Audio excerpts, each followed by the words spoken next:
नमस्कार साथियों, कल तक हमने पढ़ा था चैप्टर नंबर 1 और आपको चैप्टर नंबर 1 में मैंने जो रिवीजन क्लास लगाई थी जिसका नाम हमने रिवीजन क्लास यानी कि हमारी एक बुलेट क्लास हमने ये लगाई है और इसी तरीके से हम आगे बढ़ते रहें। आज मैं चैप्टर 2 की बात करूंगा।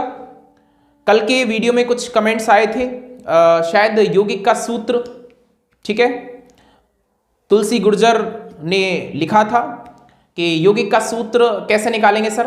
तो उसके लिए मैंने जो A to Z सीरीज है जिसमें मैंने क्वेश्चन बना रखे हैं और आप उन क्वेश्चन को देखिए और आपके प्रश्न का जवाब उस वीडियो में आपको मिल जाएगा, ठीक है। अच्छा, तो मैं चैप्टर 2 की बात करूंगा।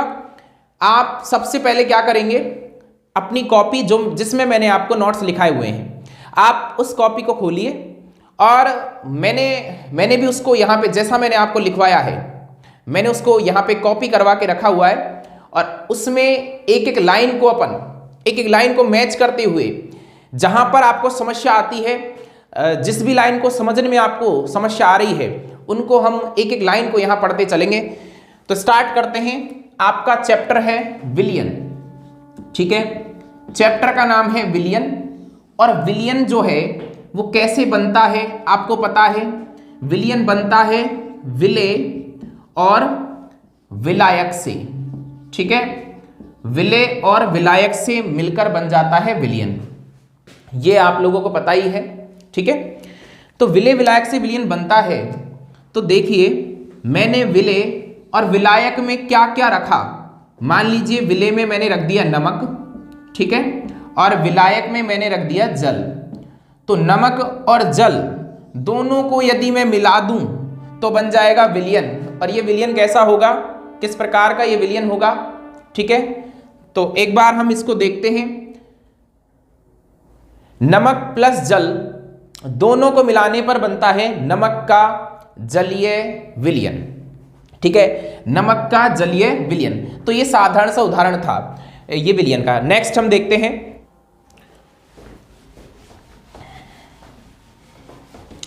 इसके बाद में क्या है कि इसकी अपन डेफिनेशन की बात कर लेते हैं कि डेफिनेशन हम किस प्रकार इसकी पढ़ते हैं। देखिए, डेफिनेशन में मैंने यहां पर आपको लिखवाया था कि मैंने लिखवाया था दो या दो से अधिक, ऐसा लिखवाया था।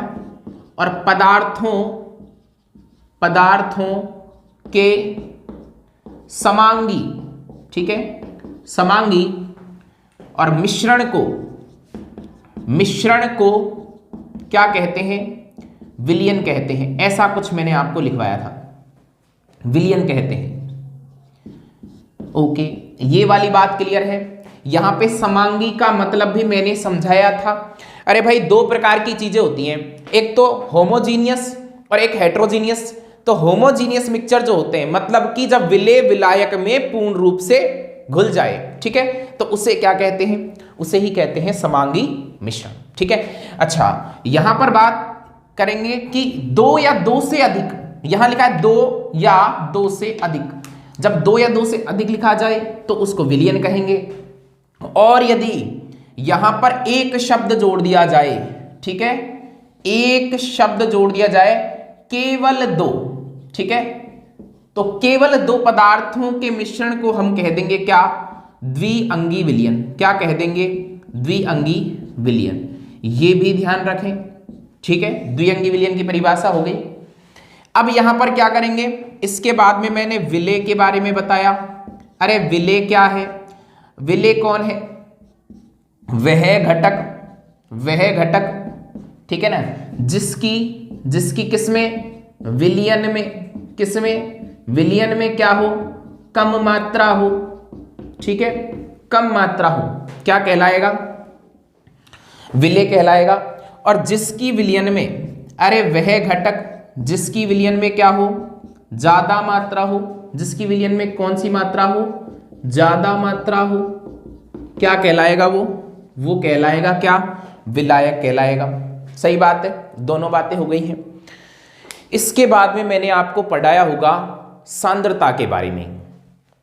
सांद्रता शब्द मैंने लिखा और कुछ बच्चों ने कहा कि साहब सांद्रता तो पहले से हमें आती ही नहीं है, सांद्रता हमने सुना बहुत है, सांद्रता के बारे में पता नहीं सांद्रता क्या होती है।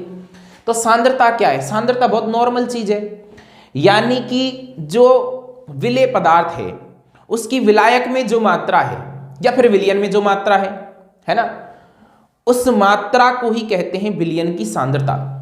अब ये मात्रा कभी हम ग्राम में ले लेते हैं, कभी हम मिलीलीटर में ले लेते हैं। तो सांद्रता की कई सारी यूनिट हैं, उनमें से बहुत सारी यूनिट हमारे सिलेबस में भी हैं। तो उन यूनिट पर हम चर्चा करते हुए सांद्रता को पढ़ेंगे। तो सांद्रता की डेफिनेशन मैंने अभी बोली, क्या बताया कि विलेय की किसमें, विलायक में उपस्थित जो मात्रा है वही क्या है, वही है सांद्रता साथियों। ठीक है, तो इसके बाद में देख लेते हैं कि हमने क्या क्या चीजें आपको और लिखवाई हैं। देखो सांद्रता, मैंने आपको विलेय विलायक का एग्जाम्पल बता दिया था, नमक और जल घोल दिया। ठीक है, इसके अलावा फिर मैंने मोलरता करवाई है और मोलरता के बारे में कुछ बताया है। देखिए, तो मैं यहां पर मोलरता की बात कर लेता हूं। तो पहले हम इसको हटा देते हैं और मोलरता पर चलते हैं। देखिए मोलरता क्या है, मोलरता क्या है साथियों?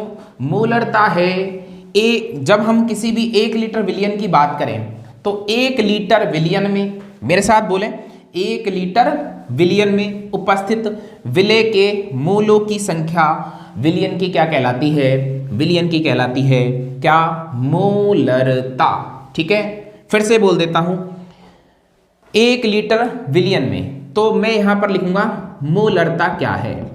मोलरता क्या है? तो 1 लीटर विलयन में। ठीक है, 1 लीटर विलयन में उपस्थित तो विलेय के मोलों की संख्या को मोलरता कहते हैं। अब आप डायरेक्ट सूत्र याद रखेंगे, WB/MB इंटू में 1000 बटे में लिखना है VmL।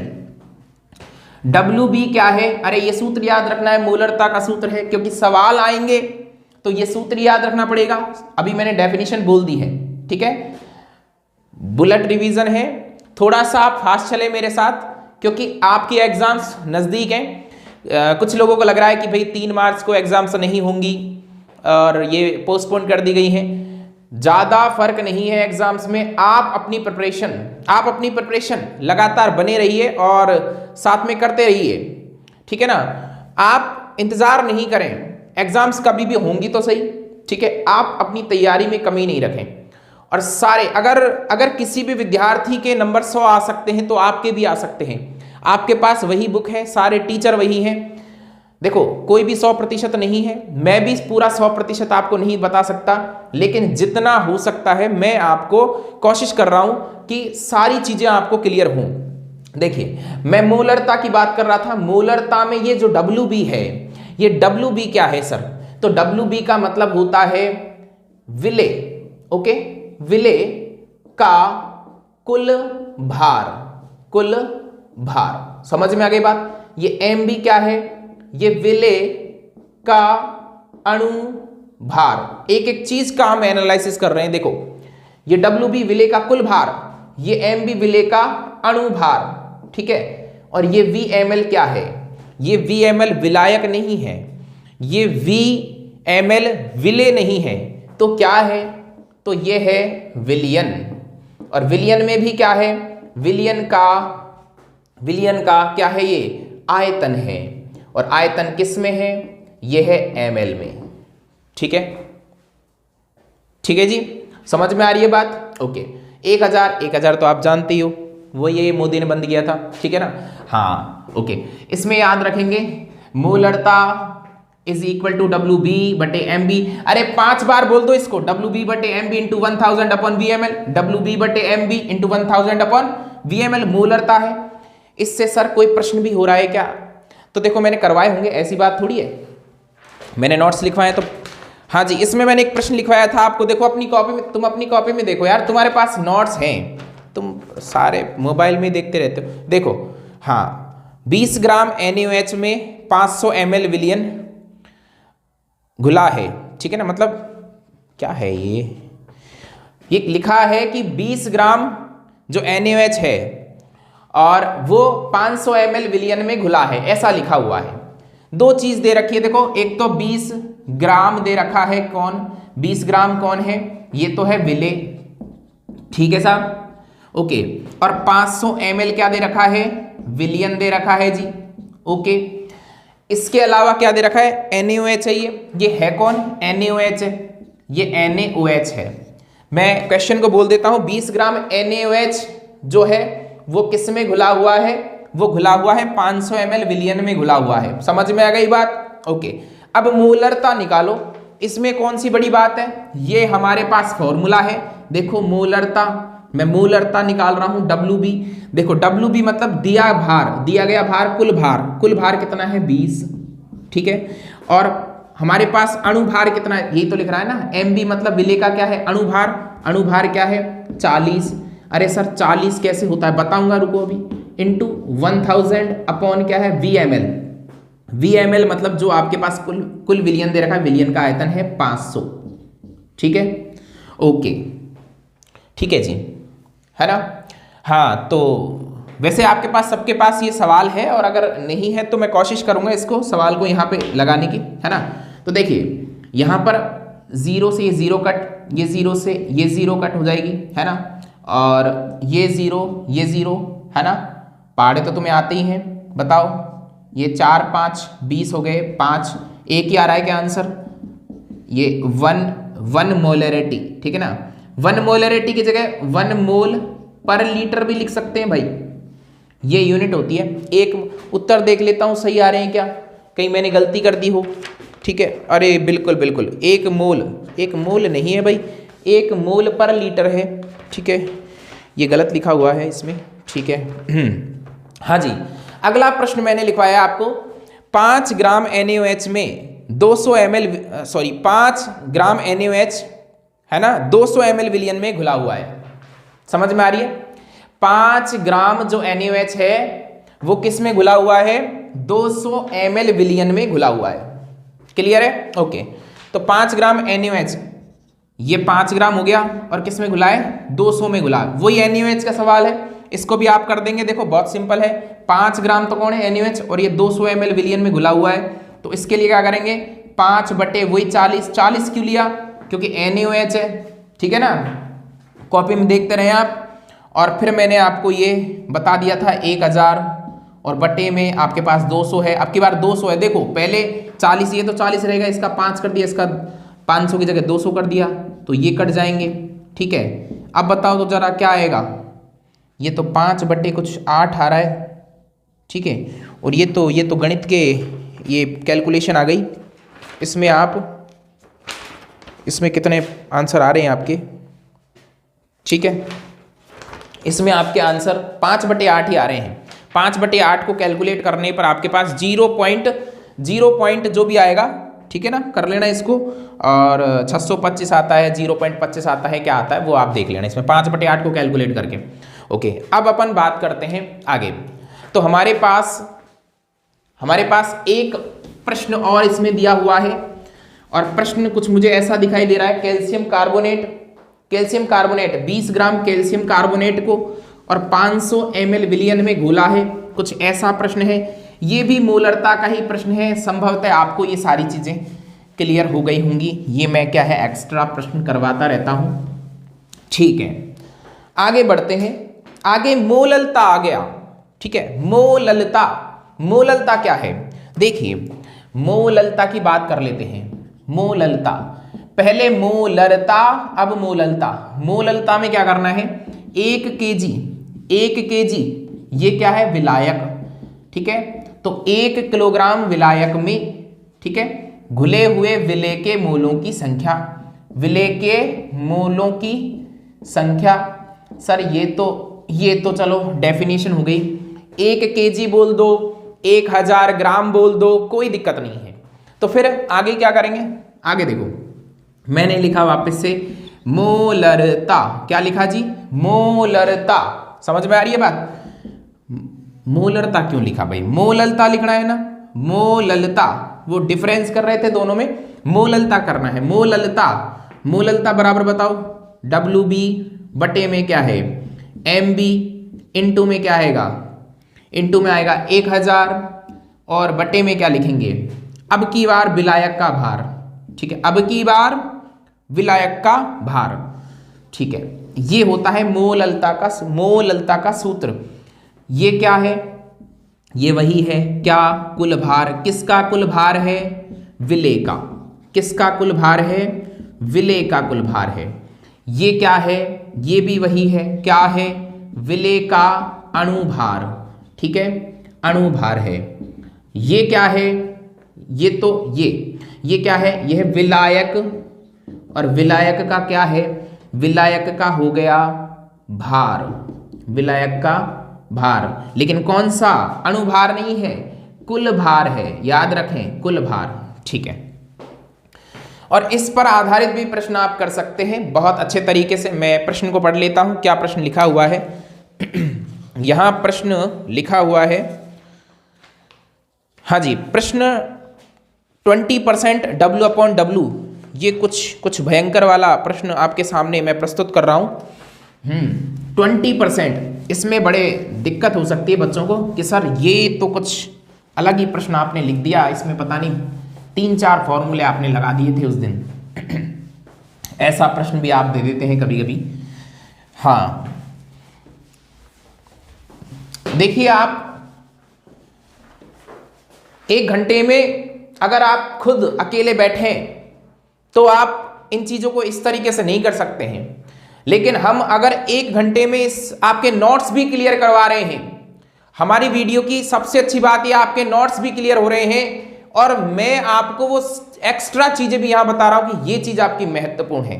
ठीक है, यहां पर चलो मैं प्रश्न लिख देता हूं, जिससे अन्य विद्यार्थी जिन्होंने नोट्स नहीं लिखे उनको भी फायदा हो जाता है। देखो, यहां लिखा है 20% और W/W H2SO4 की क्या निकालनी है?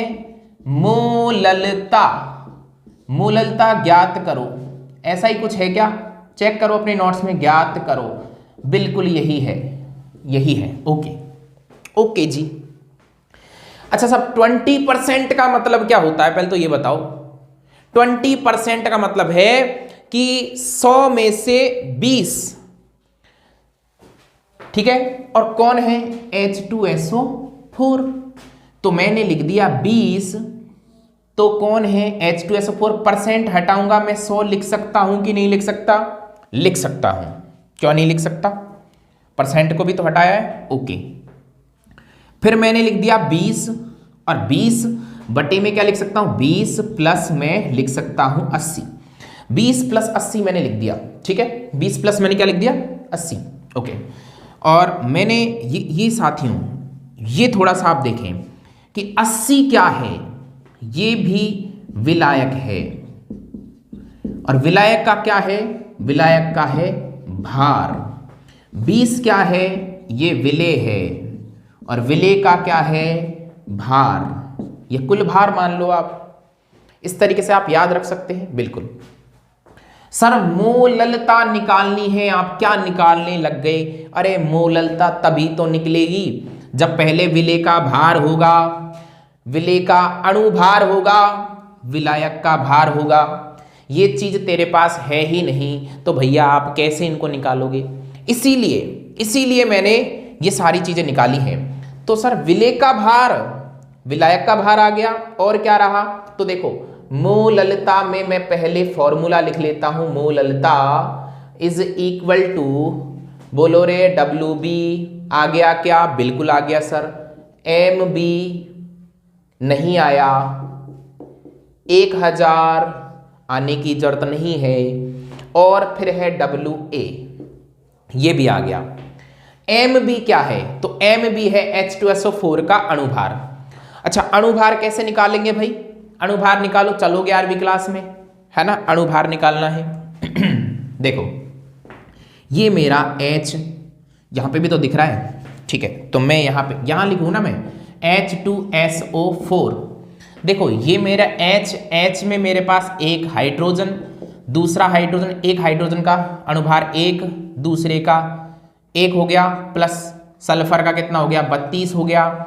4 ऑक्सीजन है, एक ऑक्सीजन का 16, 8 नंबर पे है ना, 16 होता है, तो 16 और इसके हो गए 64 हो गए। ठीक है, तो 1 + 1 2, 2 + 32, 34 प्लस 68 इज इक्वल टू हो गया 98।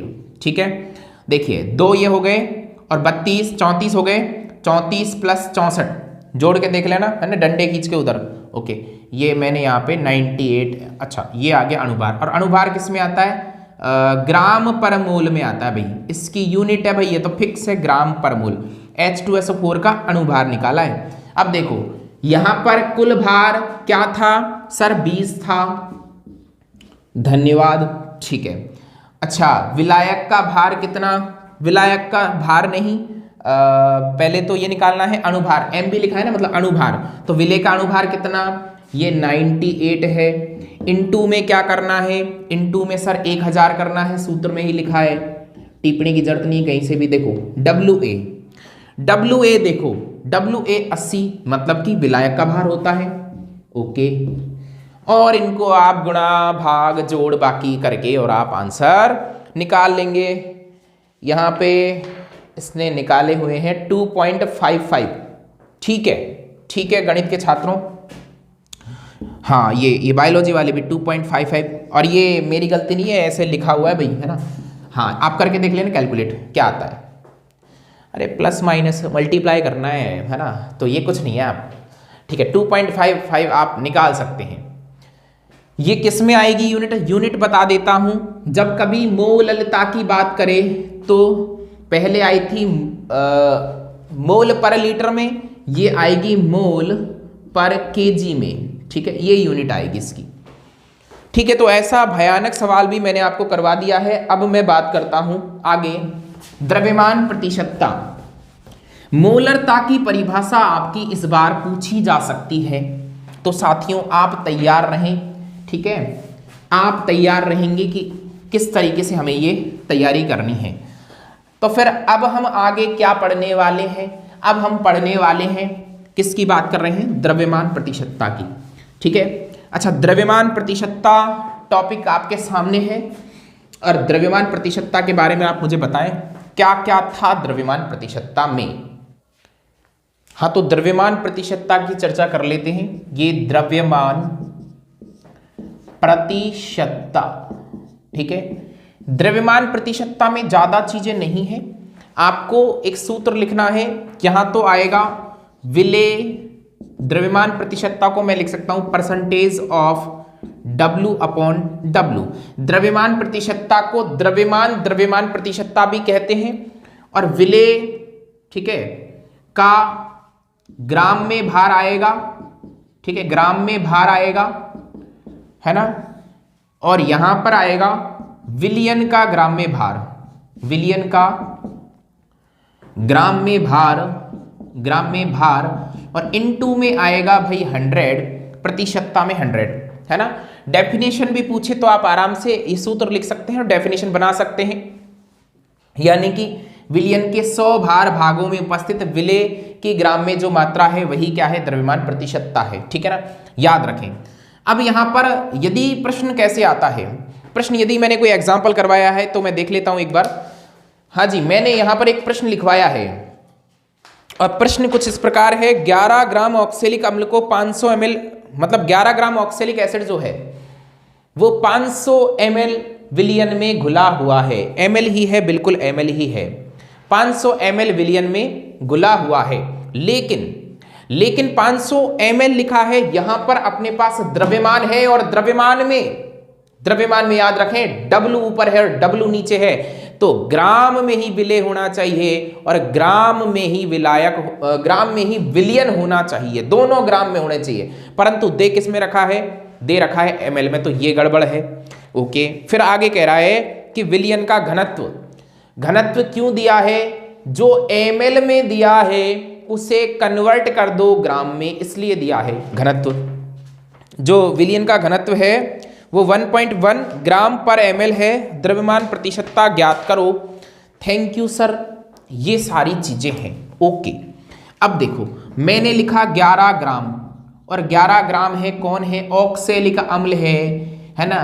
चाहे तो चाय है, चाहे मेथी है, चाहे पराठा है, कोई लेना देना नहीं है। यहां पर लिख रहा है कि विलेय का ग्राम में भार, अब तो चाहे पत्थर है, हमें कोई मतलब नहीं है। यहां हमें पता होना चाहिए 11 ग्राम है और ये विलेय है। ये ऑक्सेलिक अम्ल है, इसको ये इज्जत से ऑक्सेलिक अम्ल लिख दो, ठीक है।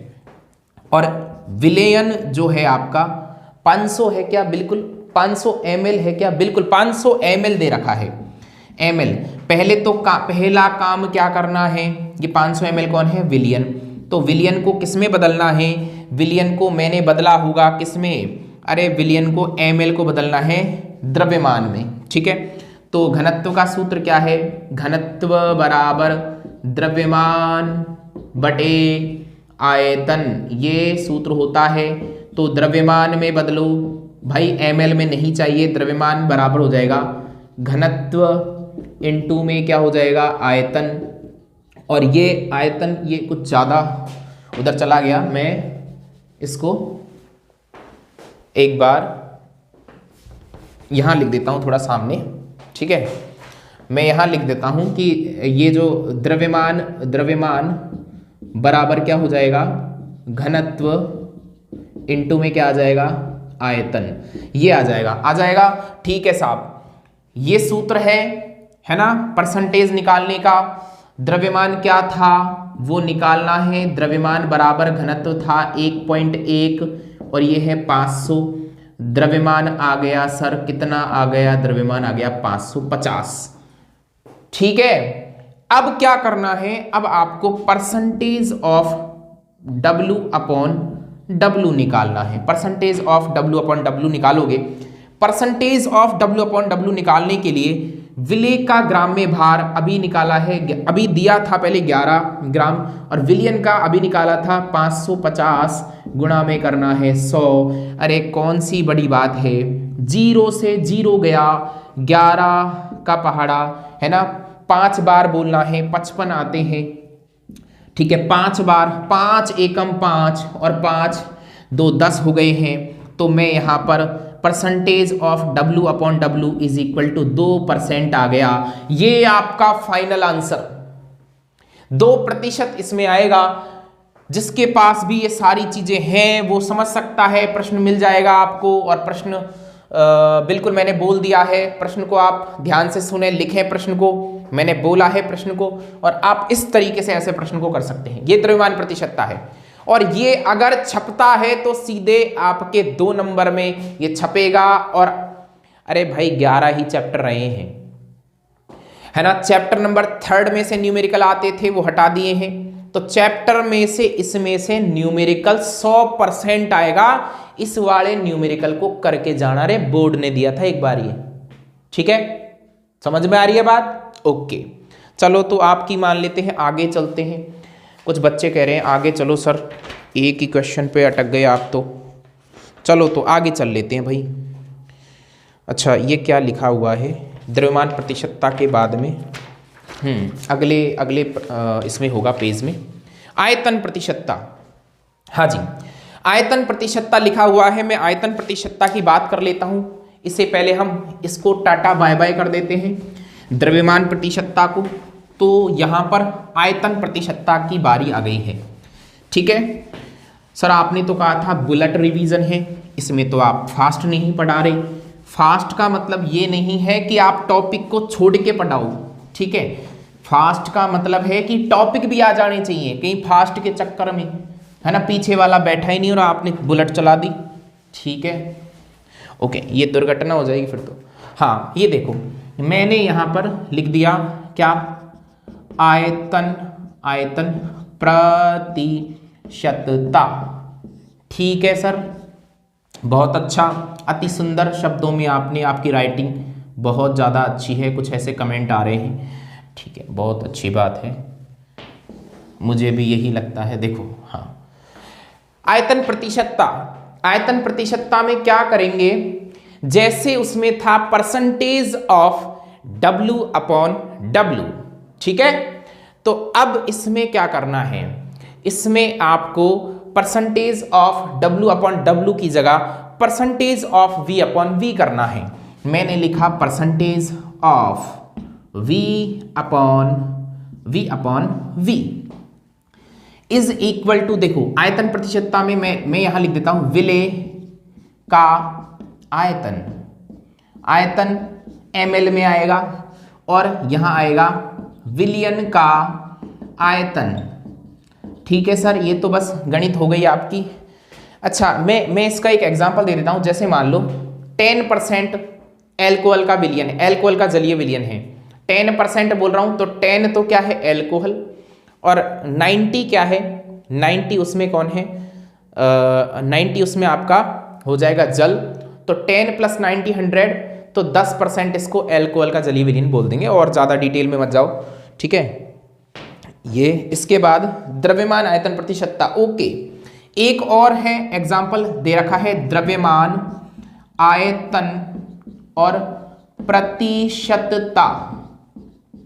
देखो, इसमें द्रव्यमान भी लिखा है, इसमें आयतन भी लिखा है, इसमें प्रतिशतता भी लिखा है।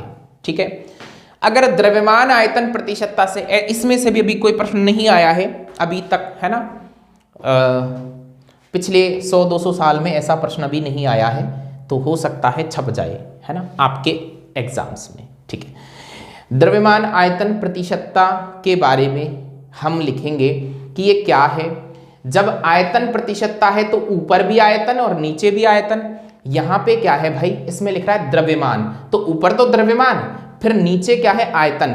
तो मैं इसको लिख सकता हूं कि परसेंटेज ऑफ W/V को ही कहते हैं द्रव्यमान आयतन प्रतिशतता। सूत्र क्या हो जाएगा, विले जो है उसका तो लिखना है भार, किस में लिखना है, अरे ग्राम में लिखना है, बटे में विलियन जो है, अरे विलियन क्या है, विलियन किस में आएगा, विलियन आएगा वी में, तो विलियन का आयतन लिखना है। और आयतन इसमें 100 कौन लगाएगा रे, ये 100 मतलब गलती करते हो। देखो, विलियन का आयतन किस में आएगा, ml में आएगा। ठीक है ना, और ये आपको 100 लिखना है, 100 लिख देना रे यहाँ पे, कहीं आधी वीडियो देख के भग जाओ तुम। ठीक है, और आधी वीडियो देखने वालों का यही हाल होता है, फिर भग जाते हैं बीच में। देखो, परसेंटेज ऑफ W/V, ये सूत्र बिल्कुल याद रखें। ठीक है, ये विले का भार है। इस पर आधारित एक प्रश्न करवा दूं, बिल्कुल करवा दो सर, ये तो बहुत अच्छा हो जाएगा अगर आप करवा देते हैं तो। चलो, इस पर आधारित एक प्रश्न करते हैं। देखो, हाँ जी, इस पर आधारित एक प्रश्न है, और वो प्रश्न क्या है देखिए। प्रश्न है कि 2% NaCl का 500 ml विलियन बनाने के लिए कितने ग्राम NaCl की आवश्यकता होगी। ठीक है, कितने ग्राम NaCl की आवश्यकता होगी, 2% लिख रहा है, तो मैं यहां पे लिखता हूं पहले तो 2% और NaCl का 500 ml विलियन बनाने के लिए, तो मैं यहां परसेंटेज ऑफ W/V, ये तो दे रखा है मुझे कितना, 2% है, तो मैं 2 को हटा दूं, सॉरी परसेंट को, 2 को क्यों, 2 को ही हटा दूंगा, फिर परसेंट को हटा देता हूं। देखो, और फिर यहाँ पे विले का भार या ग्राम में भार ये ज्ञात करना है। इनटू में 100 चल रहा था और विलियन था 500, सही है क्या, तो ये है ना, ये अपने पास दे रखा था। ठीक है, तो मैं यहाँ पे लिख देता हूँ 2 इंटू में विले का भार कितना है वो तो निकालना ही है, विले का भार वापस लिखनी पड़ रही है सारी चीज़ें। 100 लिख दिया, फिर लिख दिया 500 2 0 से 2 0 और ये कट, और ये विले का भार आ गया कितना, विले का भार आ गया मेरे पास 500 थोड़ी आया, 2 0 से 2 0, 5 दूनी 10।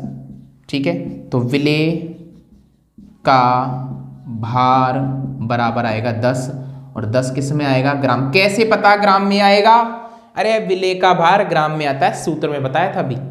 ठीक है, ओके, चलिए अब थोड़ा सा और फास्ट चलते हैं हम। यहाँ पर लिख रहा है 10%। अच्छा, इसको आप पार्ट्स पर मिलियन वगैरह है, पार्ट्स पर मिलियन का मतलब वही होता है, वही चीज लिखनी है, लेकिन पार्ट्स पर मिलियन में आप मिलियन का मतलब होता है 10⁶, तो यहाँ पर गुणा कर दोगे 10⁶ से, विले का भार बटे विलियन का भार, और इनटू में 10⁶ कर देना। ओके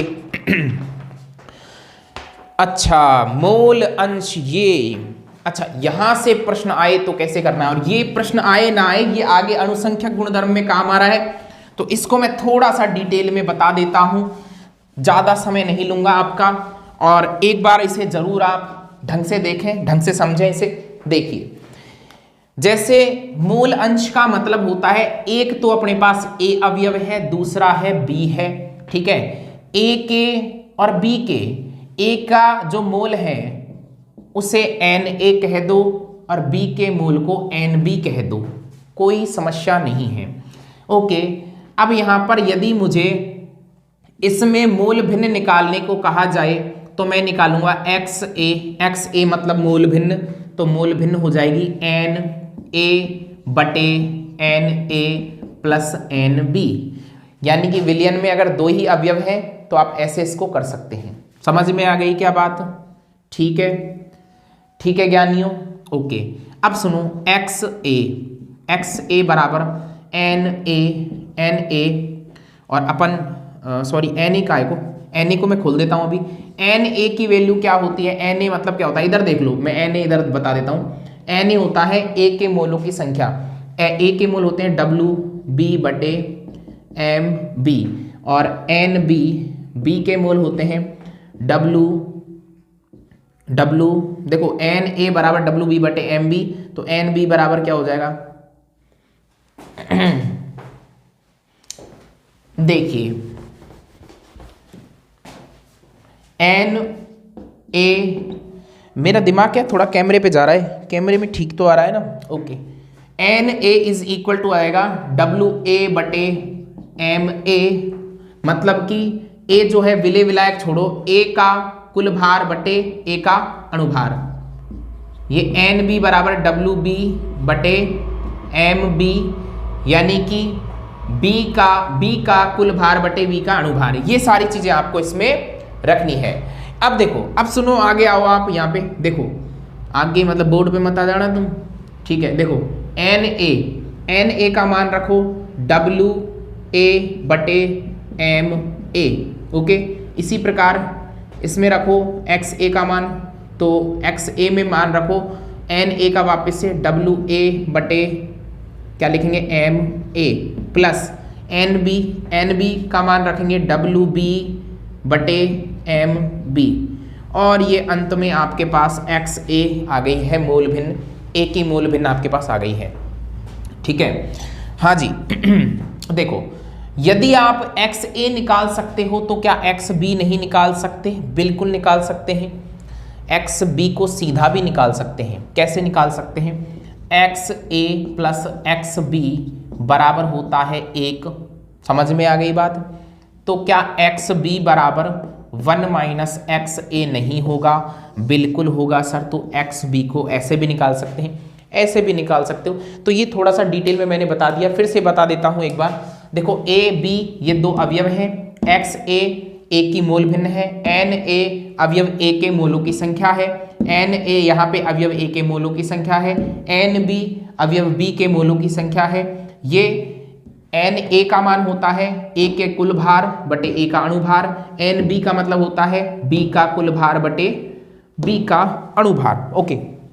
तो ये सारी चीजें हो गई है। हाँ, तो अब इसमें दे रखा है कि ये मैंने आपको पढ़ा दिया है मोल भिन्न एथिलीन ग्लाइकोल का एक एग्जाम्पल इसमें दिया हुआ था, ठीक है। एथिलीन ग्लाइकोल का एग्जाम्पल है और इसे आप कर सकते हैं। राउले नियम के बारे में लिख रहा है। एक विशेष चीज ये याद रखें, राउले नियम के बारे में बड़ा कंफ्यूजन होता है। राउले नियम किताबों में क्या दे रखा है, कभी क्या दे रखा है, कभी क्या दे रखा है। आपसे जो राउले नियम पूछा जा रहा है ना, वो राउले नियम अवाष्पशील विलय के लिए पूछा जा रहा है। अवाष्पशील विलय के लिए राउले नियम क्या लिखें? तो अवाष्पशील विलय के लिए जो मैंने परिभाषा लिखवाई है, क्या लिखवाई है पहले तो ये बताओ। देखो, मैंने आपको पढ़ाया था, देखो राउले नियम में, राउले जो नियम है ना, उसमें मैंने आपको पढ़ाया था कि जो PA0 है, ठीक है, क्या है, PA0 है, और माइनस कर देते हैं PA अपॉन हो जाता है PA0, ठीक है, इज इक्वल टू होता है XB। ये मैंने लिखवाया है अवाष्पशील विलय के लिए, ठीक है, ये तो लिखवाया होगा। ये शुद्ध विलायक का वाष्प दाब और ये विलयन का वाष्प दाब, शुद्ध विलायक का वाष्प दाब ज्यादा होता है, तो यानी कि इसको कहते हैं वाष्पदाब अवनमन और इसको कहते हैं वाष्पदाब में आपेक्षिक अवनमन। तो वाष्प दाब में आपेक्षिक अवनमन जो अवाष्पशील विलेय है उसकी मोल भिन्न के क्या हो जाता है, बराबर हो जाता है। ये मैंने आपको पढ़ाया था और इसको आप थोड़ा सा याद रखते हुए चलेंगे। ये राउले नियम आपके काम में भी आ रहा है। फिर राउले नियम के तुरंत बाद लिख रहा है अणुसंख्यक गुणधर्म। ठीक है, एक बार मैं इसे राउले नियम को हटा देता हूं और यहां लिख रहा है राउले नियम के बाद में देखिए अणुसंख्यक गुणधर्म मैंने बताया कितने प्रकार के हैं, 4 प्रकार के हैं। इनको हम जानते हैं चारों प्रकार कौन कौन से हैं। ठीक है, कौन कौन से प्रकार हैं बता दो मुझे आप। हाँ, 4 प्रकार हैं हमारे पास। एक पहला नंबर तो है कौन सा, वाष्प दाब में आपेक्षिक अवनमन। क्या है, वाष्प दाब में आपेक्षिक अवनमन। और जो दूसरा प्रकार है, ठीक है ना, दूसरा प्रकार आपके पास क्वथनांक उन्नयन होगा। तीसरा प्रकार आपके पास क्या होगा, तीसरा प्रकार आपके पास होगा किसमें अवनमन, हिमांक में अवनमन। चौथा प्रकार आपके पास परासरण दाब। तो ये 4 अणुसंख्यक गुणधर्म आपके पास दिए हुए हैं। ठीक है, तो इनमें तो आपको कुछ पढ़ना ही नहीं है कि साहब इनमें कोई अलग से चीजें याद रखनी है, लेकिन इनके अंदर से अगर कोई सवाल आ गया तो क्या करेंगे। कई बार क्या करते हैं कि वो वाष्प दाब में आपेक्षिक अवनमन के लिए जो अणुभार का सूत्र उसी को स्थापित करवा लें, तो क्या करेंगे, तो इनको भी थोड़ा थोड़ा अध्ययन कर लेते हैं। जैसे मैंने कहा कि वाष्प दाब में आप एक को करवा देता हूं जिससे आपको क्या याद आ जाएंगी चीजें। जैसे मैंने लिख दिया PA0 माइनस P। देखो ये राउले नियम पर आधारित है। वैसे आपको पता है PA0 माइनस P अपॉन और PA0 is equal to XB। हम यहां पर लिख लेते हैं XB की वैल्यू, तो PA0 minus P upon PA0, ठीक है, इज इक्वल टू XB अभी बताया था। WB लिखोगे बटे में क्या लिखोगे, MB लिखोगे अपॉन में W। एक बार मैं इसको कैलकुलेट करने की बजाय पहले तरीके से लिख लेते हैं, यानी कि पहले अपन लिखेंगे, देखो XB जो है, XB की वैल्यू डायरेक्ट बताओ मुझे, NB बटे NA प्लस NB होती है। ठीक है, और NB जो है उसको यहां पर NB इज लेस देन अत्यंत तनु विलयनों के लिए NA होता है, इसको 0 मानना है, इसको नगण्य मानना है।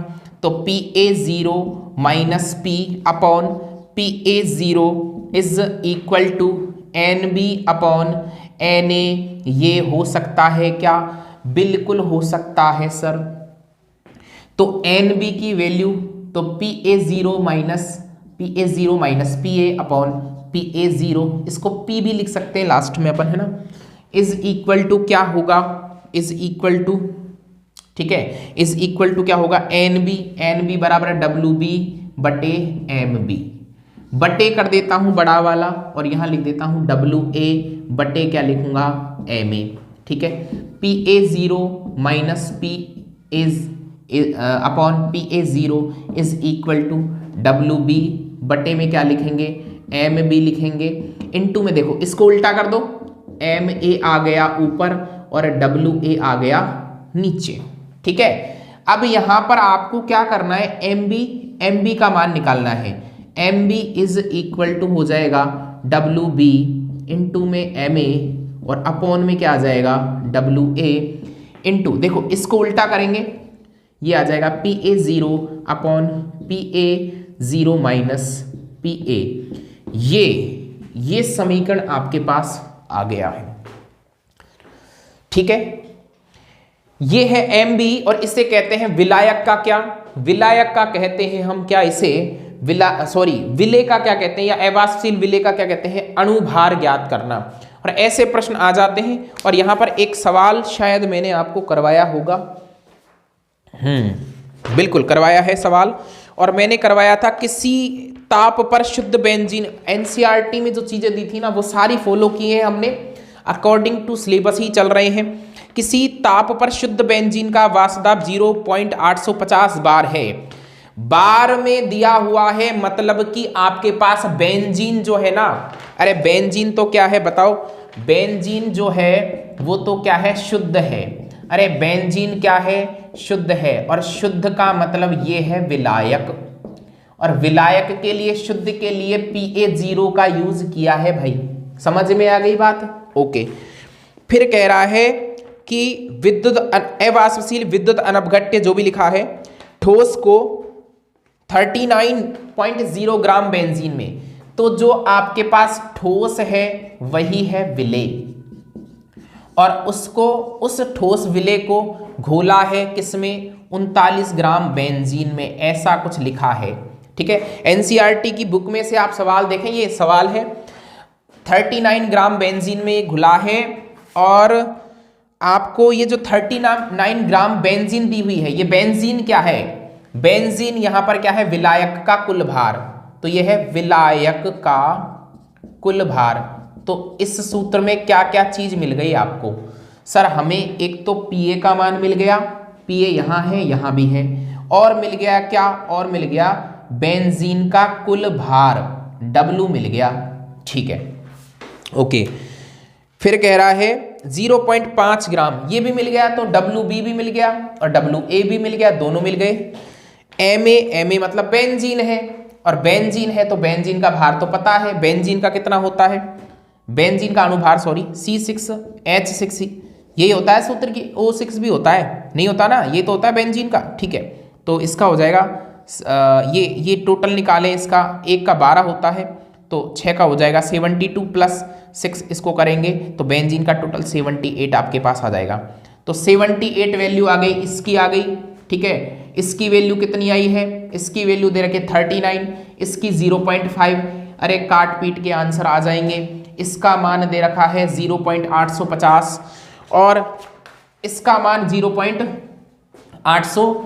मैं थोड़ी सी यहाँ पे जगह कर देता हूँ, इस कंप्लीट इसको कर ही देते हैं, जब अपन ने इतनी चर्चा कर ली है तो देखिए थोड़ी सी जगह में हो जाएगा, और 1 मिनट का समय भी नहीं लूँगा बिल्कुल। देखिए अपने पास 0.5 ग्राम, अपने पास 78 इसकी वैल्यू दे रखी है, अपने पास 39 ये मैंने कुछ उल्टा लिखा है, 39 तो इसकी वैल्यू दे रखी है WA की, है ना, और 78 अणुभार दे रखा है, और इनटू में 0.850 है शायद, और यहाँ पर आ रहा है 0.005, करके देख लेना। यही आता है क्या, 0.5 से 78 को मल्टीप्लाई करेंगे 39 आ जाएंगे, 39 से 39 कैंसिल हो जाएगा, और यहाँ से पॉइंट हटाया, ये पॉइंट हट गया, और बचा 5, और 5 को एक बार, ये 3 बचा 35, और 7 बार, और ये 0, और ये 170 ग्राम, ये आ गया आपके पास टोटल। आपके पास क्या आ गया, आपके पास ठोस विलेय आ गया है। और ये बुलेट को हम तेज करते हैं थोड़ा सा।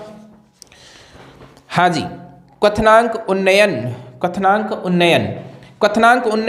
के बारे में मैंने लिखवाया है कि क्वथनांक क्या है, तो क्वथनांक वह ताप है जिस पर कोई जो द्रव है उसका वाष्प दाब वायुमंडलीय दाब के क्या हो जाता है, बराबर हो जाता है। ये क्वथनांक की परिभाषा इस प्रकार से, इस लेवल से मैंने आपको लिखवाया है। ठीक है, वो बच्चों वाली परिभाषा मैंने नहीं लिखवाई, बच्चों वाली लिखवा देते हैं कि क्वथनांक जिस पर द्रव वाष्प, नहीं, स्टैंडर्ड मैंने आपको लैंग्वेज में लिखवाया हुआ है। ओके, क्वथनांक की बात हो गई। क्वथनांक उन्नयन, विलायक और विलयन में आपसे यही पूछ रहा है कि विलयन जो है, विलयन से फर्क क्या पड़ता है, क्वथनांक हमेशा बढ़ता है, तो क्वथनांक में उन्नयन, विलायक की तुलना में विलयन का, ये लाइन बिल्कुल याद रखना, विलायक की तुलना में विलयन का क्वथनांक क्या होता है, ज्यादा होता है, इसलिए कह देते हैं क्वथनांक उन्नयन। ठीक है, क्वथनांक उन्नयन में, और क्वथनांक उन्नयन, ये क्वथनांक उन्नयन में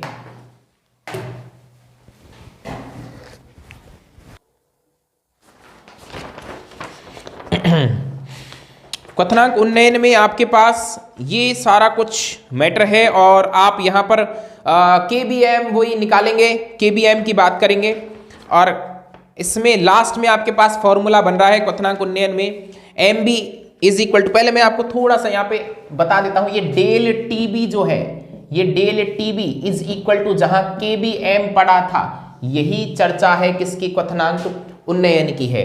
और यहां पर ये स्मॉल m क्या है, स्मॉल m याद करो, ये ज्यादा इंपॉर्टेंट है, ये मोललता है। अरे मोलरता नहीं है, मोललता है। और यहीं से लास्ट में आपने फॉर्मूला निकाला था MB का, और MB इज इक्वल टू क्या लिखवाया होगा, अरे MB is equal to KB तो होगा ही, और क्या होगा, और WB ऊपर होगा, और क्या होगा, 1000 होगा ऊपर, ठीक है। और यहां पर आप इस डेल TB को क्या कहां भेजेंगे, नीचे भेजेंगे, और लास्ट में WA लिखा होगा। ये सूत्र आ गया था किसका, ये आ गया था ये आ गया था किसका, अणुभार का, अवाष्पशील विलेय के अणुभार का ये सूत्र आ गया था। और अगर थोड़ा सा चेंजिंग मैं इसमें कर देता हूं, देखिए मैं कैसे इसमें चेंजिंग करता हूं। देखिए ये जो है हमने बात की थी किसकी, क्वथनांक उन्नयन की, क्वथनांक उन्नयन की चर्चा की थी। अगर हिमांक अवनमन शब्द आ जाए तो मैं यहां देखो किस तरीके से, बिल्कुल इन्हीं सूत्रों से मैं आपको हिमांक अवनमन को करवा देता हूं। देखिए ये मैंने डेल TB लिखा है, मैं लिखता हूं del TF, del TB, B का मतलब होता है, B क्या है, B है अरे बॉइलिंग पॉइंट, और बॉइलिंग पॉइंट यानी क्वथनांक का अंतर, बॉइलिंग पॉइंट यानी क्वथनांक का अंतर। और KB है मोलल क्वथनांक उन्नयन स्थिरांक।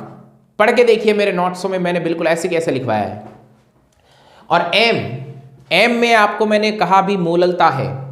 डेल TF इसी से मैं ले रहा हूं, डेल TF यानी फ्रीजिंग पॉइंट में जो अंतर आया है, ये आपका तीसरा अणुसंख्यक गुणधर्म है। और इसमें आता है KF, इन डॉट में आ जाएगा M। इसका मतलब क्या है, ये इससे रिलेट है। इसका मतलब क्या है, इसका मतलब है कि जो आपका किसमें, हिमांक में क्या हो रहा है, हिमांक में हो रहा है अवनमन, ठीक है। हिमांक में क्या हो रहा है, हिमांक में अवनमन कैसे हो रहा है, बहुत सारे एग्जाम्पल जब मैंने आपको चैप्टर पढ़ाया था, डिटेल से समझाया था। मैंने समझाया था कि कुल्फी कैसे जमती है, अरे क्या 0 डिग्री वाली बर्फ में कुल्फी जमती है, इस उदाहरण से मैंने आपको समझाया था। मैंने बताया था कि जो कुल्फी वेंडर होता है वो आपको खारी कुल्फी खिला देता है कभी कभी, या जो बेचने वाला है वो खारे पानी में उसको जमाता है, ठीक है। क्यों जमाता है खारे में, मीठे पानी में शक्कर घोल के क्यों नहीं जमाता है वो, ठीक है, महंगी आती है इसलिए नहीं, क्योंकि NaCl डालने के बाद में क्या उसका जो हिमांक है, हिमांक बिंदु नीचे चला जाता है, 0 से -3 -4 पर आ जाता है, जिसमें कुल्फी जमती है। समझ में आ गई बात, ठीक है। तो मैंने इसमें चर्चा की थी वही हिमांक अवनमन, हिमांक अवनमन जो है ये डेल TF है, ये KF हिमांक मोलल हिमांक अवनमन स्थिरांक है, स्मॉल m बताई दिया, ठीक है। इसकी इसी तरीके से इसका फॉर्मूला कौन सा बनेगा, तो इसका फॉर्मूला मैं लिख रहा हूं, देखो MB का MB रहेगा, KB का KF हो जाएगा, WB का WB रहेगा, इनटू में 1000 का 1000 रहेगा, डेल TF हो जाएगा डेल TB के स्थान पर, इनटू में WA ही रहेगा। बस यही सूत्र है, हो गया आपका। बस क्या आपका अवनमन उन्नयन यानी हिमांक अवनमन और क्वथनांक उन्नयन दोनों, बस इनको याद कर लें आप। ओके, अब मैं यहाँ पर एक प्रश्न इसमें दिया है, इसमें प्रश्न दिया है क्वथनांक का, मैं पढ़ के सुना देता हूँ प्रश्न को। प्रश्न लिखा है बेंजीन का क्वथनांक 353.23 केल्विन है, यही लिखा है क्या। बेंजीन का क्वथनांक दे रखा है, मतलब शुद्ध बेंजीन है, ठीक है।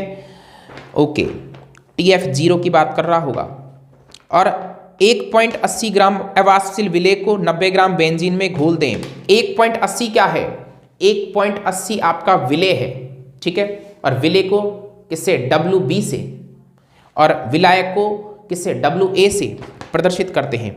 और क्वथनांक हमेशा बढ़ेगा, विलायक का कम होगा, शुद्ध विलायक का। देखो 353 था, अब देखो 354 हो गया, मतलब बढ़ गया ना, दोनों का डिफरेंस 0.88 आ जाएगा, पता है आपको। और मोलर द्रव्यमान निकालना है किसका, विलेय का, वही ये फॉर्मूला लगेगा, करके देखिए बिल्कुल। बहुत अच्छे तरीके से आप कर सकते हैं। के बी का मान दे रखा है, डब्लू बी दे रखा है, डब्लू ए दे रखा है, ये अभी बताया था डब्लू बी है आपके पास 1.80, और इसमें इस तरीके से आप बिल्कुल अच्छे तरीके से इस फॉर्मूले के तरीके से आप कर सकते हैं। इसके बाद में मैं अगली बात कर लेता हूँ, ये मैंने नेक्स्ट है हिमांक अवनमन, और हिमांक अवनमन में भी मैंने वही स्टेप आपको समझाई थी। इसमें भी क्या प्रश्न करवाया है, बिल्कुल करवाया है, और इसमें तो 45 ग्राम एथिलीन ग्लाइकोल का है। ठीक है, प्रश्नों पर एक वीडियो में अलग से बना दूंगा। अभी अपन पूरे चैप्टर के कंसेप्ट की बात कर रहे हैं, मैंने कंसेप्ट आपको समझाई है, और इसमें भी वही सूत्र लग रहा है, गणना करो। ठीक है, हिमांक अवनमन और W B, del T F के बारे में भी पूछ रहा है, डेल टी एफ से भी सवाल हो रहा है इसमें। ठीक है, डेल टी एफ से देखो अगर होता है डेल टी एफ को आप यहाँ पर भेज करके ये सवाल कर सकते हैं। अच्छा, अब अगले उस पर पेज पर हम आते हैं, और यहाँ पर क्या दे रखा है देखिए, यहाँ पर है परासरण। बिल्कुल परासरण क्या है, परासरण की बात कर लेते हैं। पहले मैं इसको हटा देता हूँ यहाँ से, जिससे आपका माइंड थोड़ा सा चेंज हो, और मैं परासरण की बात कर लेता हूँ। देखिए, मैंने यहाँ परासरण की बात स्टार्ट की है। यहाँ से अगर एक डेफिनेशन आ जाए तो आपकी वो डेफिनेशन गलत नहीं हो, ऐसी मेरी कोशिश रहेगी। ठीक है, तो वो किस प्रकार से सही होगी उसके बारे में हमें पढ़ना है यहाँ पे, समझो। देखो, परासरण क्या है, ठीक है, हाँ, परासरण का मतलब क्या होता है? परासरण का मतलब है आपने कभी, जैसे कि कभी क्या, ये तो अक्सर आप करते ही हैं, है ना, ड्राई फ्रूट्स को या किशमिश को पानी में डाला था कभी, मतलब ऐसे नहीं 5 साल पहले डाला था अब जाके देखा था, ऐसा कुछ नहीं है। मैं कह रहा हूं जैसे कि आपने कल रात को किशमिश को डाला और सुबह वो फूल गई। किशमिश के अलावा अन्य ड्राई फ्रूट्स भी हो सकते हैं, है ना, आप बादाम की भी बात कर सकते हैं, जो भी है। तो मेरे कहने का मतलब ये फूल जाते हैं, ये क्यों फूल जाते हैं? ऐसा क्या है इनमें कि ये फूल जाते हैं? बताइए क्या रीजन है कि ये फूल जाते हैं? इसका एक रीजन है, देखो कि यहां पर मैंने माना ये तो जल है, क्या है ये तो जल है, ओके, और जल है तो कल है, ठीक है, हाँ, लेकिन अब आपको ये इसके बुढ़ापे का सा शरीर, किशमिश, देखो किशमिश बना दी मैंने इसको। ये जैसे ही पानी इसके अंदर एंटर होता है, ठीक है, और इसकी कंडीशन कुछ ऐसी हो जाती है, देखो ये देखो बिल्कुल चमक आ गई, है ना, हाँ, ये पानी अंदर चला गया ना, ये पानी दिखाना तो पड़ेगा, अंदर भी पहले कुछ ना कुछ पदार्थ था इसके, ऐसी बात नहीं है ना। तो ये पानी इसके अंदर चला गया और ऐसे इसकी स्थिति हो गई है। पानी अंदर जाता है, बाहर क्यों नहीं आता है, ये समझाओ मुझे आप, ठीक है। तो इसका आंसर है कि ये जो जल है, ये जल की सांद्रता क्या है? कम है। इसकी सांद्रता क्या है? कम है। तो ये कम सांद्रता, अंदर जो किशमिश में विलयन है, इसकी सांद्रता क्या है? इसकी सांद्रता क्या है? ज्यादा है। निष्कर्ष क्या निकला? कम सांद्रता वाला विलयन अधिक सांद्रता वाले विलयन की ओर क्या करता है? गमन करता है। इसे कहते हैं परासरण। परासरण दाब की परिभाषा नहीं है। तो आपके पास परासरण की डेफिनेशन अगर मैंने लिखवाई है तो लिखवाई होगी कि वह घटना जिसमें कि कम सांद्रता वाले विलयन से, है ना, यानी कि निम्न सांद्रता वाले विलयन से विलायक का प्रवाह अर्धपारगम्य झिल्ली में से होकर उच्च सांद्रता वाले विलयन की ओर हो जाता है, परासरण कहलाता है। यही घटना क्या है? परासरण।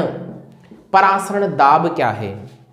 परासरण दाब को मैं बड़े अच्छे से इसको समझा देता हूं। देखो, जैसे मैंने दो ऐसे यूं ये बीकर बनाऊंगा और परासरण दाब को अपन समझेंगे। एक ही बीकर बनाएंगे, उसमें दो पोर्शन कर लेते हैं, और परासरण दाब क्या है उसको मैंने अच्छे से समझाया हुआ है। देखो, जैसे कि यहाँ पर ये अर्धपारगम्य झिल्ली हो गई, यहाँ पर आप यहाँ पर पिस्टन लगा देते हैं, पिस्टन, ठीक है, ओके, यहाँ पर पिस्टन लगाने के बाद, पिस्तौल मत लगा देना यार, पिस्टल लगा देते हैं कहीं, है ना, वो लगाते हैं, वो हम, है ना, वो दिवाली पे पटाखे चलाते थे ना, वो मत लगा देना, मुझे डर लगता है। देखो इधर, हाँ इधर इसमें मैंने ये क्या है, यहाँ से जल भर दिया, जल है, शुद्ध जल है, वही है प्योर वाटर, ठीक है, जिसको आप पीते हैं, वही पानी मैंने यहाँ भर दिया है। अब पानी का काम क्या है, पानी की सांद्रता कम है, यहाँ सांद्रता थोड़ी ज़्यादा है, कॉपर सल्फेट हो सकता है, कुछ भी हो सकता है, यहाँ पे नमक का विलयन हो सकता है, वो यहाँ पर क्या है, पानी धीरे धीरे अर्धपारगम्य झिल्ली में से होकर आ रहा है, और आएगा तो यहाँ से वो ऊपर बाहर निकलेगा कि नहीं निकलेगा, बोलो, अरे निकलेगा, निकलेगा क्यों नहीं, इसीलिए मैंने इंतजाम कर दिया। इंतजाम कैसे किया, यहाँ पे लगा दिया पिस्टन, क्या लगा दिया, पिस्टन लगा दिया, ये पिस्टन लगा दिया, ये देखो, ये मैंने डिजाइन वाला पिस्टन लगा दिया। ओके, ये पिस्टन लगाने से क्या हुआ, ये पानी रुक गया, और पानी रुक गया इसका मतलब कि वह बाह्य दाब जो, ठीक है ना, विलायक कणों को अर्धपारगम्य झिल्ली में से होकर विलयन में आने से रोक दे, बस यही क्या कहलाएगा, यही है आपका परासरण दाब, और यही आपका अनुसंख्यक गुणधर्म है। इसके अलावा यदि सर प्रश्न पूछ ले प्रतिलोम परासरण, इसको पढ़ के जाना, डिफरेंस पूछ सकता है, प्रतिलोम परासरण अगर पूछ ले तो क्या हम उत्तर देंगे, यदि मैं पिस्टन को इस तरीके से लगाऊं, इतना दाब यहां पे बढ़ा दूं, दाब बढ़ा दूं, तो यहां पर ये विलयन के कण, है ना, उल्टा चलेंगे, और किधर, जो अपने आप इधर से, मतलब निम्न सांद्रता से उच्च सांद्रता की ओर आ रहे थे, तो ये विलयन के कण किस में आ जाएंगे, विलायक में, मतलब उच्च सांद्रता वाले कण निम्न सांद्रता वाले कणों की ओर प्रवाह करने लग जाएंगे। कब, जब इस दाब को बढ़ा दिया जाए, वह आधिक्य दाब, वह एक्स्ट्रा प्रेशर की बात कर रहे हैं अपन, तो वह आधिक्य दाब, ठीक है, वह आधिक्य दाब जिसको, किसमें, वह आधिक्य दाब जिसे विलयन पर लगाने से विलेकण या विलयन के कण, ठीक है ना, किसमें से होकर, अर्धपारगम्य झिल्ली में से होकर विलायक की ओर आने लगे, उसे हम क्या कहेंगे, तो साथियों हम उसे कहेंगे क्या, हम उसे कहेंगे व्युत्क्रम परासरण, प्रतिलोम परासरण, व्युत्क्रम या प्रतिलोम, ठीक है ना, प्रतिलोम भी कह सकते हैं भाई, प्रतिलोम परासरण कहेंगे उसका नाम, ये नाम उसके हो जाएंगे।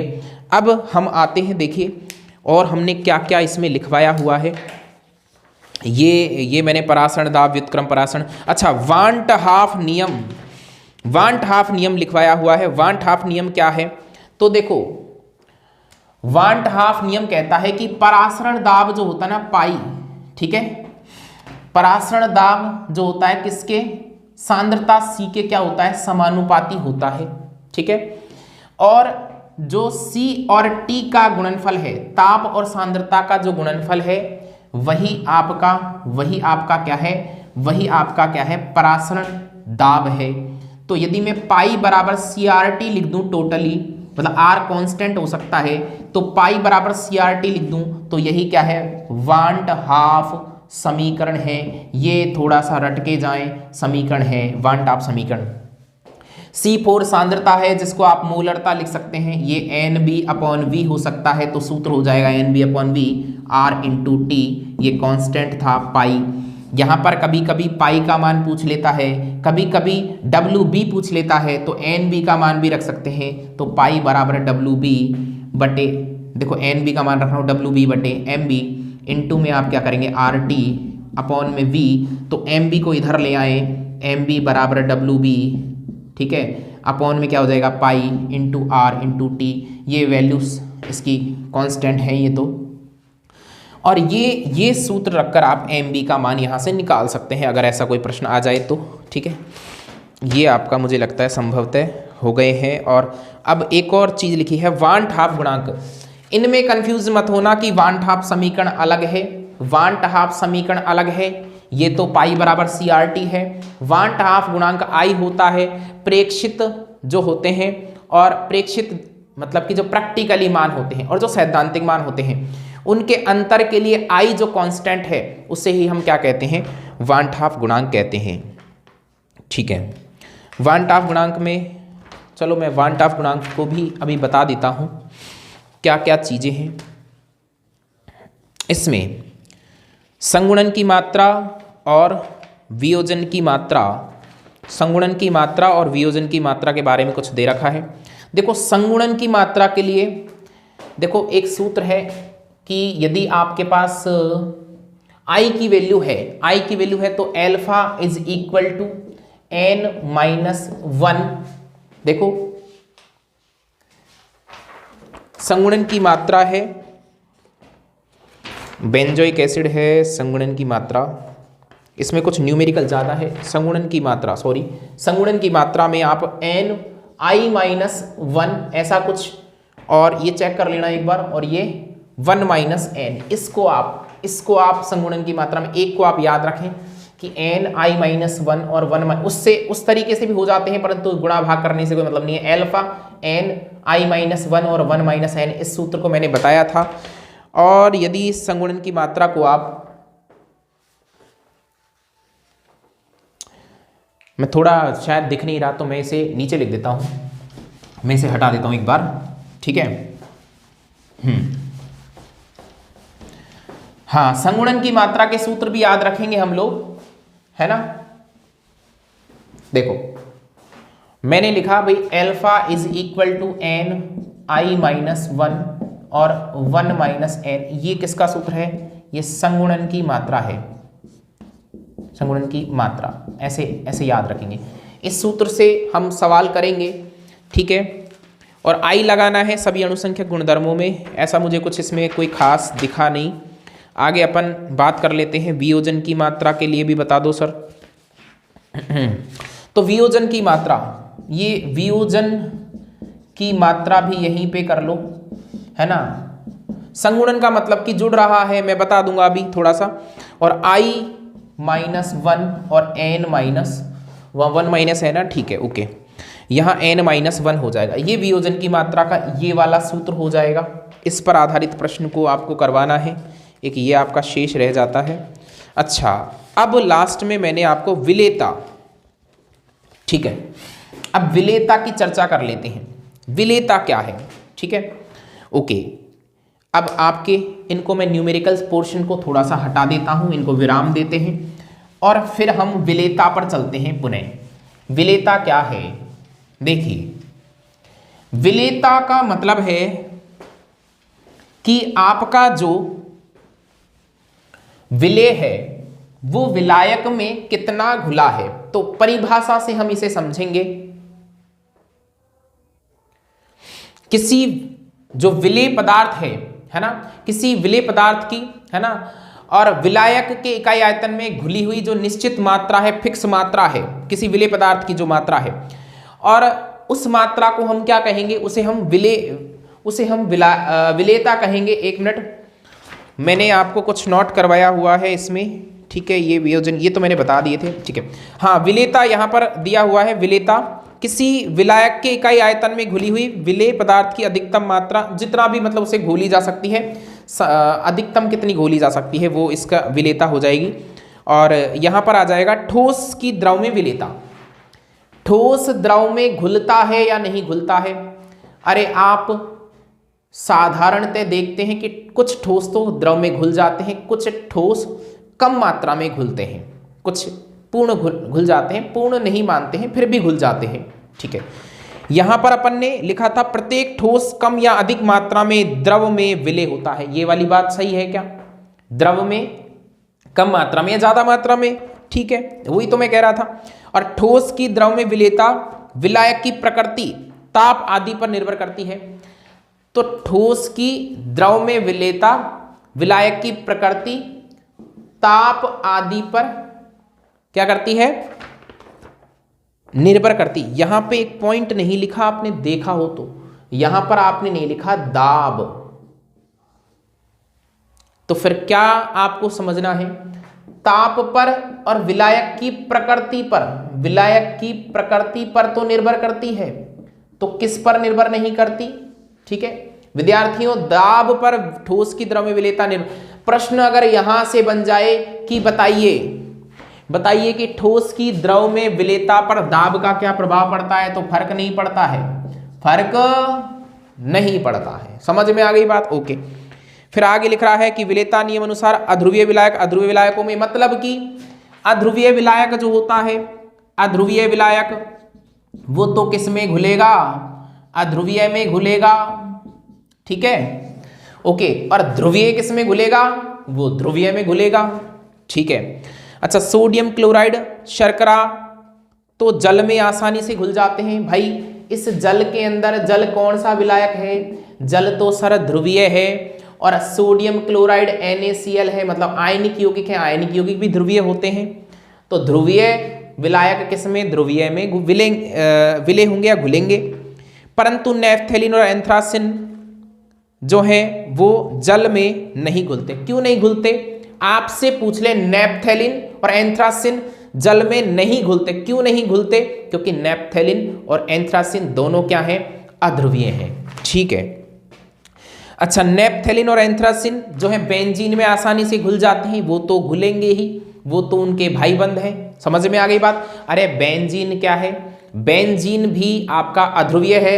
ठीक है ना। और आपका बेंजीन भी अध्रुवीय है, और आपका नेफ्थेलिन और एंथ्रासिन भी क्या है? अध्रुवीय है। ये ध्यान रखें, अध्रुवीय अध्रुवीय आपस में घुल जाते हैं, और ध्रुवीय भी आपस में घुल जाते हैं। ध्रुवीय कौन है? NaCl शर्करा और जल। अध्रुवीय कौन है? नेफ्थेलिन, एंथ्रासिन और बेंजीन। समझ में आ गई बात? बिल्कुल। चलिए आगे बढ़ते हैं। फिर है ऊष्माशोषी प्रक्रम में लाशातालीय नियम अनुसार, ये थोड़ा और बता देते हैं क्या है ये, मैं आपको समझा देता हूं। ये मैं पहले से यहां से इसको टाटा बाय बाय करते हैं।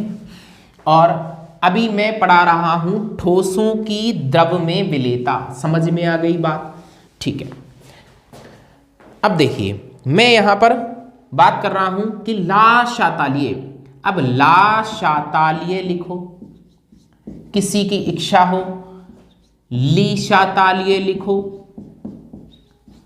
किसी की भक्ति जोर मार रही है लेशातालीय लिखो। ठीक है, कैसे लिख लो, क्या हो रहा है इससे? ठीक है ना। कुछ लोग तो इसी पे, सर वो लाशातालीय नहीं लीशातालीय है, लेशातालीय है।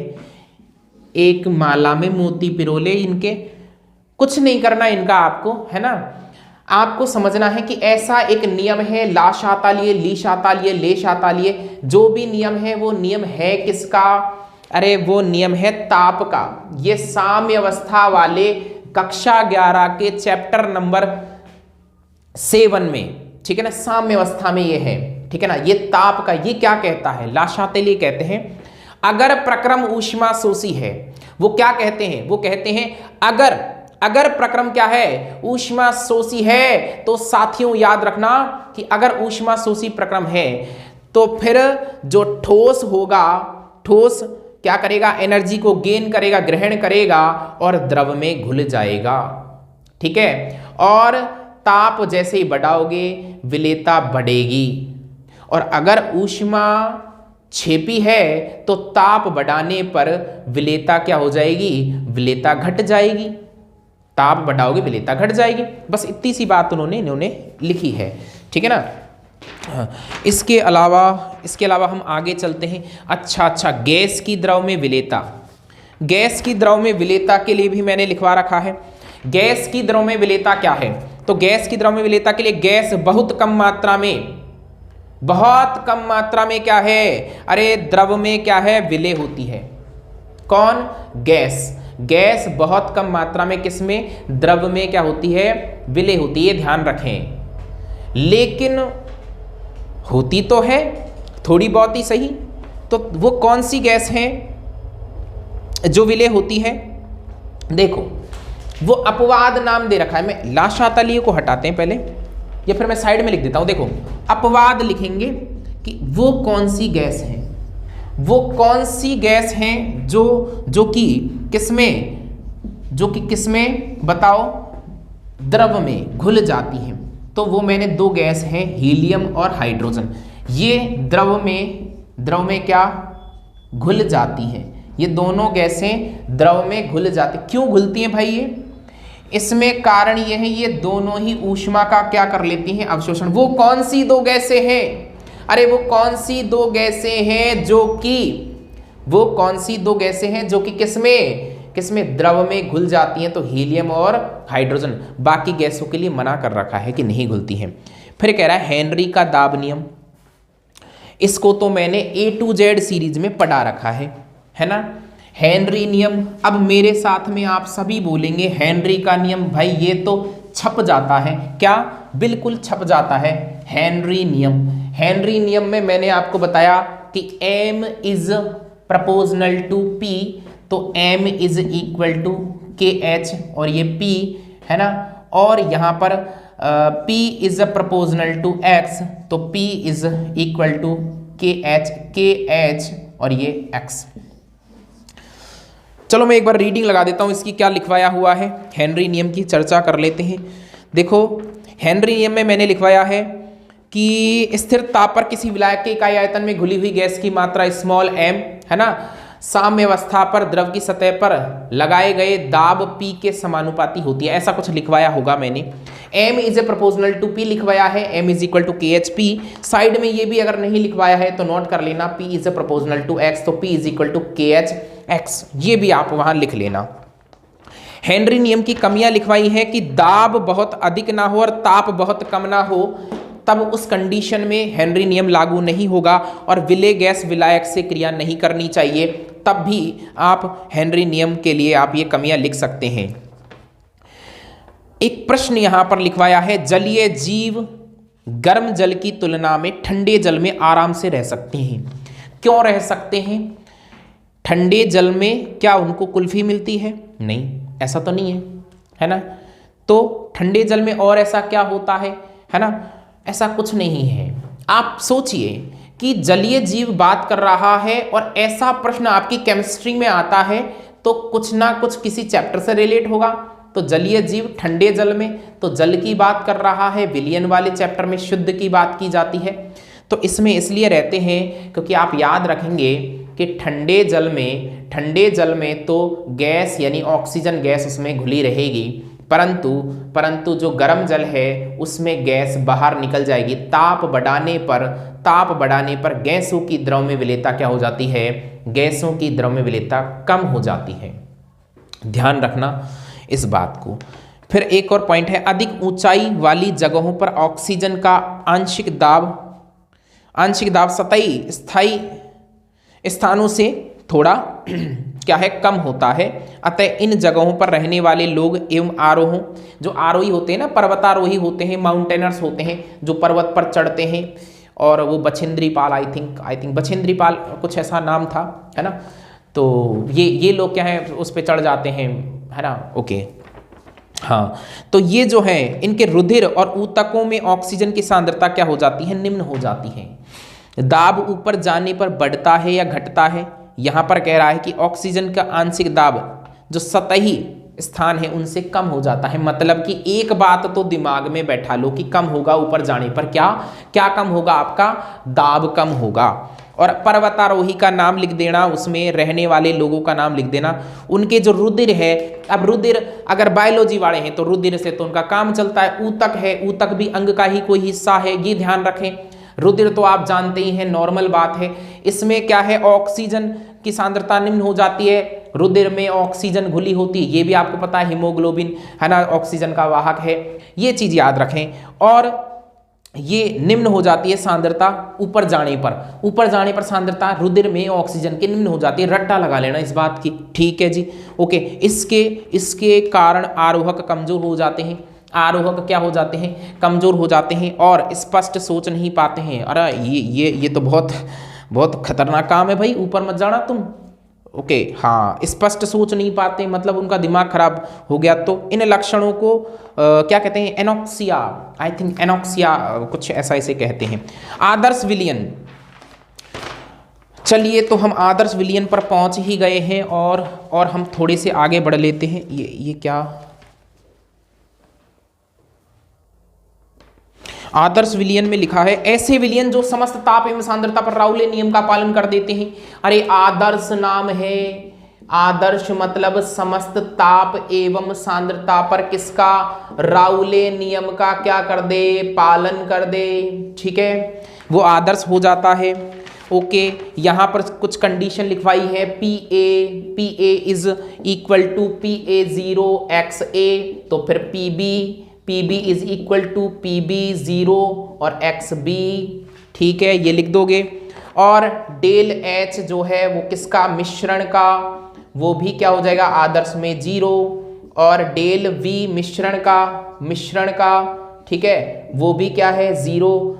ओके, और अनादर्श में क्या करना है, नॉट इक्वल, और ये भी, ये दिख तो रहा है ना भाई तुम्हें, नॉट इक्वल, समझ में आ रही है बात, ठीक है। ओके, तो ये आदर्श और अनादर्श में थोड़ा सा डिफरेंस है। फिर आगे आ गया, अनादर्श विलयन दो प्रकार के हैं, एक तो धनात्मक विचलन दर्शाने वाले और दूसरा हो जाएगा कौन सा, ऋणात्मक विचलन दर्शाने वाले। और ये सारी चीज़ों के साथ मुझे लगता है ये चैप्टर का दी एंड हो गया है ना। ओके, धनात्मक विचलन में क्या है, कुछ नहीं है, ऐसे कुछ ग्राफ बनाया होगा, जब ऊपर आप इसे ले जाते हैं, ठीक है, ऊपर ले जाते हैं तब तो धनात्मक हो जाता है, समझ में आ रही है बात, और नीचे जब इसको ले आते हैं तो इसका क्या हो जाता है, ऋणात्मक हो जाता है। धनात्मक विचलन में आपके इसको ऊपर ले जाना है, वो ग्राफ आपको पढ़ लेना है। तो साथियों इसमें कुछ न्यूमेरिकल है और इस न्यूमेरिकल के लिए मुझे अलग से वीडियो बनाना पड़ेगा, और जो प्रश्न पत्र पर आधारित वीडियो है, क्योंकि आपका समय बहुत कीमती है और ये फालतू समय में आपका खर्च नहीं करना चाहता। आपको मैंने इस समय चैप्टर की आपकी पूरी रीडिंग लगवा दी है, आपके साथ में मैंने इसको रट्टा लगा लिया है, ठीक है। अब बारी है सिर्फ न्यूमेरिकल की। अधिकांश चीज़ें मैंने यहाँ समझाने का प्रयास किया है, न्यूमेरिकल के लिए अलग से एक वीडियो मैं बनाऊंगा, और आप मेरे साथ इसी तरीके से जुड़े रहिए और वीडियो को लाइक करें, और चैनल अगर आपने सब्सक्राइब नहीं कर रखा है तो सब्सक्राइब जरूर करें, और साथियों के साथ भी हमारी वीडियो को शेयर करें, और उनको भी बोलें कि इस तरीके से हमारे सर, उनके पास अगर नोट्स अवेलेबल नहीं है तो आप उनको कॉपी करवा के दीजिए, ठीक है। और शेयर करना एक पुण्य का कार्य है, और आपको ये पुण्य से वंचित नहीं रहना चाहिए, और ठीक है, बेल आइकन को प्रेस कर देना। Bye bye.